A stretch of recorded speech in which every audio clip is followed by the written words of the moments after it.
You know how the saying goes, chicks dig the long ball. And in the modern game of baseball, teams have relied more and more on the home run to score runs. The numbers are there. In the regular season from 1980 to 1999, teams that out-homered the opposition had a .724 win percentage. And for the last nearly quarter century, the win percentage is even higher at .750. And you've probably heard by now, but that percentage gets even higher in the postseason. From 2010 to 2019, teams that out-homer their opposition won approximately 78% of the time. In 2020, the team that hit more homers lost exactly one game, and the same thing in 2023. We can dissect this so many different ways, and I'm absolutely not disputing that teams that hit more homers on a game-by-game basis win more. And that intuitively makes sense, right? More home runs are better than not. But in 2025, two teams threw out the supposed winning formula in exchange for a more contact-oriented approach. And the results? Well, how about a combined 192 wins?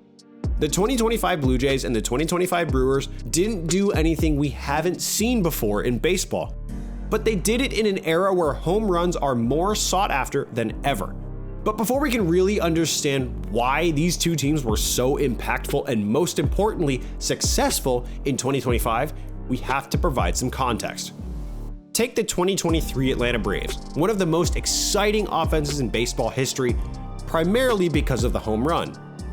Led by NL MVP Ronald Acuna Jr.'s 40-70 season, the Braves tied the major league record in homers with 307. Matt Olson hit 54, a franchise record. Austin Riley hit 37. Marcell Ozuna, despite being invisible for the entire month of April, hit 40, including the record-tying 307th. And newly acquired Sean Murphy was named an All-Star after a tremendous first half where he hit more than 20. But all four of those players fit the mold of the modern hitter. Lots of home runs, but lots of swing and miss. All four of them were in the 50th percentile or lower of all qualified hitters in whiff percentage. And when the Braves went silent for the second consecutive year against the Phillies in the 2023 NLDS, just look at these combined numbers to understand why. 14 for 53, with a .648 OPS, 3 RBIs, and just 2 extra base hits, both of those home runs by Austin Riley. Strikeouts? 13 among those 4. The Braves as a team posted a 26% strikeout percentage in that series, not exactly a winning formula. Okay, so what about the team that famously beat the Braves in back-to-back years in October?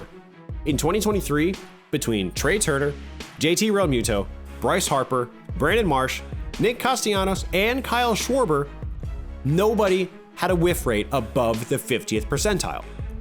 All of them below league average. Sure, they hit homers, but they also swung and missed at some of the highest rates in baseball, at least in the regular season. Outside of Bryson Stott and Alec Bohm, every major contributor offensively for the Phillies had more swing and miss than you would think. Teams that build their rosters and entire offensive approaches on hitting more home runs than the other team have no doubt seen the win percentages. They've seen more homers more often than not is better. But with more home runs often comes more swing and miss. And especially in October, that's a recipe for disaster. Since the turn of the millennium, exactly 2 teams have led the league in homers and gone on to win the World Series: the 2009 Yankees and the 2020 Dodgers. Now, leading the league in homers isn't a perfect barometer of a team's power, but if homers are so important and teams can hit so many and they try to do so, then why do more of these home run hitting teams not just win the whole thing every single year? Enter the Brewers and the Blue Jays in 2025. The number 1 seed in their respective leagues, built on a contact-first offense. The Blue Jays were one of the top contact-hitting teams in all of baseball, while the Brewers weren't too bad themselves. According to StatCast, the Blue Jays were first in baseball in contact percentage, while the Brewers were third.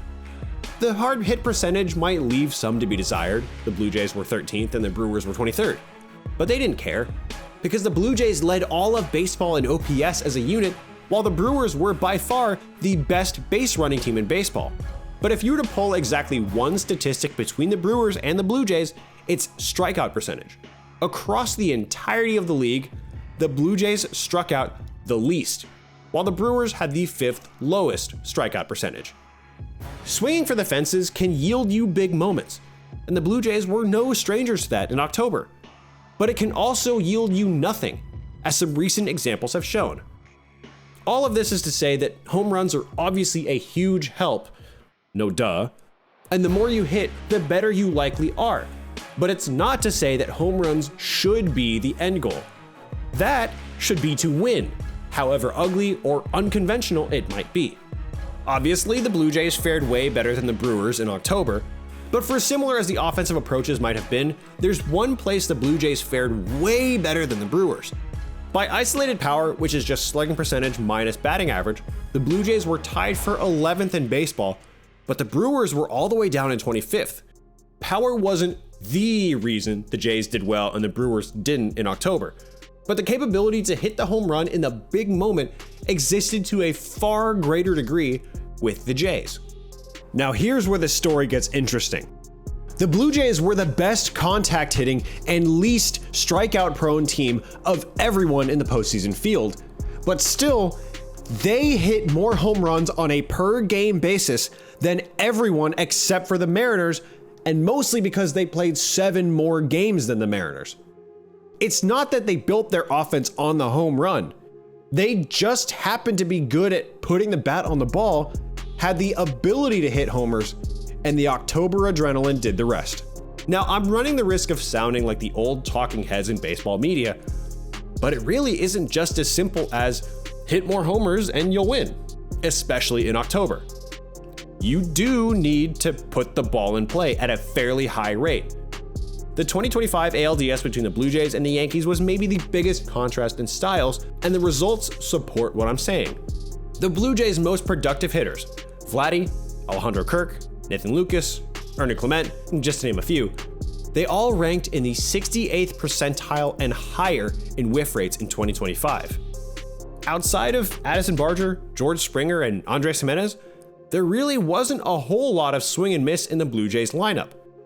They did hit 191 home runs in the regular season in 2025. The Yankees, by contrast, led the majors with 274 home runs, 30 more than the next closest team in the Dodgers. The Blue Jays also had the highest contact percentage in baseball, while the Yankees were 23rd. The most potent home run hitting team in the league was completely shut down, thanks to masterful pitching performances from Kevin Gausman and rookie Trey Yesavage. What about vaunted slugger Aaron Judge, the Yankees' best player in the regular season and in the postseason? 2nd percentile whiff rate in the regular season. Though in fairness, he was able to perform up to the standards you'd expect of the captain of the New York Yankees. It was really just everyone else. Outside of Judge, the role players who failed to deliver, like Anthony Volpe, Austin Wells, and Jazz Chisholm, were, you probably guessed, bottom half of the league in swing and miss. Now yes, I'm obviously aware that despite all the Blue Jays' success and despite me talking up their approach, the Dodgers are the ones who won the World Series. But the point of this video is that maybe for teams who don't have Shohei Ohtani and Yoshinobu Yamamoto and Mookie Betts and Freddie Freeman, you get the idea, building a contact-first approach to hitting might just be the solution to toppling the juggernauts in LA. Contact isn't everything in the modern game, and it's never been the only thing in baseball. But maybe the game is trending back toward its roots when putting the ball in play is more vital than it ever used to be. Consider this. Of the 10 World Series winners in the StatCast era, only the Cubs in 2016, the Braves in 2021, and the Dodgers in 2024 and 25 ranked outside the top 10 in the league in contact percentage. And in most of those cases, the team that won it all in those years were one of the top contact hitting teams. And if we zoom out even further, the teams that went to the World Series but didn't win were also among the best in contact percentage. It's one metric and it doesn't define the game, but it's an interesting trend that we will see more in the future. Now, this might just be my opinion, and feel free to disagree in the comments below. But I think it's pretty hard to hit a baseball over the fence consistently if a ton of your offensive profile as a team includes a lot of swing and miss. Sure, it's not to say that if you swing and miss a lot in the regular season, you'll invariably do the same in October. But teams built on contact, rather than just power, have a better chance to win in October, all things equal, than teams who don't. It's because in October, the emphasis on pitching and defense is exponentially higher than it is in the regular season. And without a consistent approach to put pressure on the opposition by putting the ball in play, you're more likely to come up short when the velocity gets turned up a notch and the stakes are higher than ever. Pressure on the defense forces mistakes, and mistakes are those pitches that actually get hit over the fence. Teams that might not be home run hitting teams in the regular season don't need anything other than a chance in October. And without players who can put bat to ball with regularity, every home run happy team might just swing and miss in October. That's all for now. Let me know what you think of how we understand offensive baseball these days and whether or not contact will regain its place as one of the key winning ingredients in baseball. If you enjoyed today's video, a like is greatly appreciated, and make sure you subscribe for more. Thanks for watching. We'll see you in the next one.